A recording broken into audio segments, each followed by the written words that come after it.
मैं ਤੁਹਾਡਾ ਆਪਣਾ ਹੋਸਟ सईद काज़म खान ਤੇ ਸਭ ਤੋਂ ਪਹਿਲੇ ਪਿਓਰ ਪੰਜਾਬੀ ਚੈਨਲ ਨੂੰ ਸਬਸਕ੍ਰਾਈਬ ਕਰੋ, ਰੈੱਡ ਬਟਨ ਨੂੰ ਕਲਿੱਕ ਕਰੋ ਤੇ ਬੈਲ ਆਈਕਨ ਨੂੰ ਦਬਾਓ। ਅੱਜ ਦਾ ਜਿਹੜਾ ਟੌਪਿਕ ਹੈ ਸਾਡਾ ਦਾਨਿਸ਼ ਤੇ ਦਾਨਿਸ਼ ਹੁਣ ਜਿਹੜਾ ਪਾਕਿਸਤਾਨ ਦੀ ਮਸ਼ਹੂਰ ਮਰੂਫ ਸ਼ਖਸੀਅਤ ਬਣਿਆ ਬੈਠਾ ਤੇ ਅਸੀਂ ਹਾਫਿਜ਼ ਸਾਹਿਬ ਤੋਂ ਪੁੱਛਾਂਗੇ ਕਿ ਦਾਨਿਸ਼ ਦੀ ਮੌਤ ਦੀ ਵਜੂਹਾਤ ਕੀ। ਹਾਫਿਜ਼ ਸਾਹਿਬ ਤੁਸੀਂ ਦਾਨਿਸ਼ ਨੂੰ ਜਾਣਦੇ ਹੋ? जी, दानिश बहुत अच्छा इंसान था।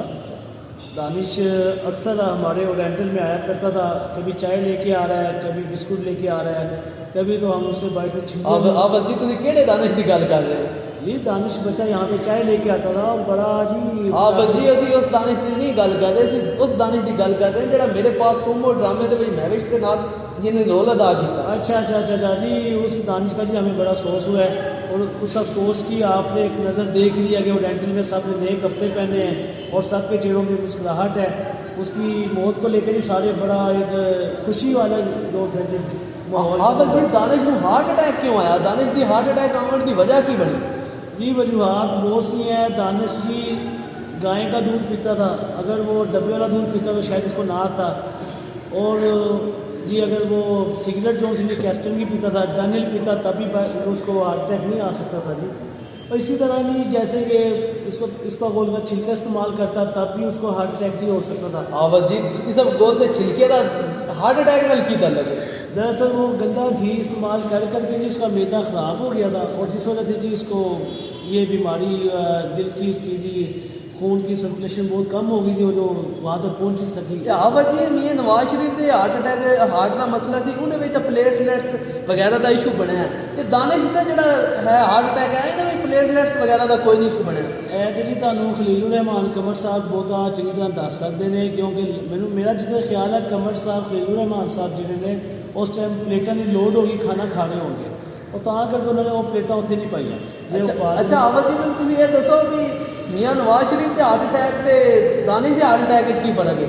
ਜੀ ਮੀਆਂ ਸਾਹਿਬ ਦਾ ਹਾਰਟ ਅਟੈਕ ਜਿਹੜਾ ਜੀ ਮੁਲਕੀ ਸਤ੍ਹਾ ਦੇ ਮੁਲਕੀ ਹਾਲਾਤ ਤੇ ਉਹਨਾਂ ਦੀ ਪਾਰਟੀ ਦੇ ਹਾਲਾਤ ਵੇਖ ਕੇ ਆਉਂਦੇ ਨੇ ਦਿਆ ਤੇ ਫਿਰ ਜਦੋਂ ਮਰਜ਼ਮ ਨਵਾਜ਼ ਖਰਚਾ ਮੰਗਦੇ ਤੇ ਉਦੋਂ ਆਉਂਦੇ ਨੇ। ਤੇ ਹਾਫਿਜ਼ ਜੀ ਜਿਹੜੇ ਦਾनिश ਹੈ ਇਹਦੇ ਹਾਰਟ ਅਟੈਕ ਦੀ ਹੋਰ ਤੁਹਾਡੀ ਆਪਣੀ ਰਾਏ ਦੇ ਮੁਤਾਬਿਕ ਕੀ ਵਜੂਹਾਤ ਹੋ ਸਕਦੀ ਹੈ?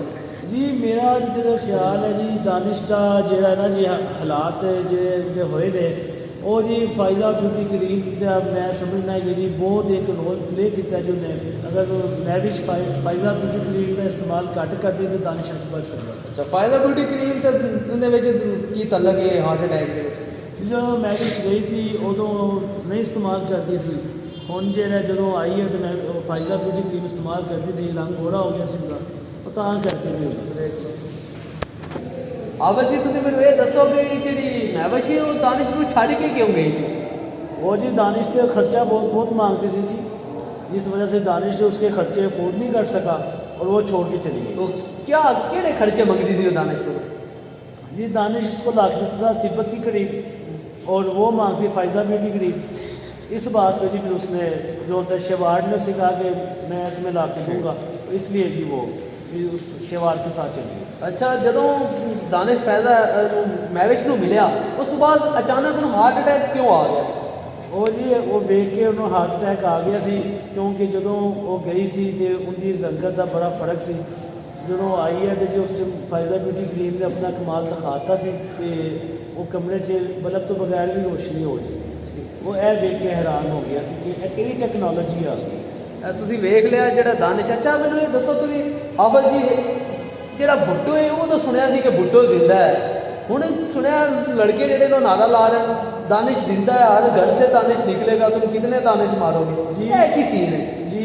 आपका सवाल का जवाब मैं बाद में देता हूँ, पहले मैं एक मियाँ अपना वज़ीर आज़म साहब से एक कहूँगा कि अपनी सीट बचा लें, क्योंकि जिस तरह 22 करोड़ अवाम इस टाइम दानिश के साथ है और उसकी पब्लिसिटी देख के मेरा ये ख्याल है कि जी अगले इलेक्शनों के अंदर दानिश आएगा, मेरा ये ख्याल है जी। थोड़ा मतलब है कि जो अगला इलेक्शन होगी जी बिल्कुल जी, मैविश भी हो सकती है और टीचर भी हो सकती है। चलो ठीक है, सेव कर पे पास कर।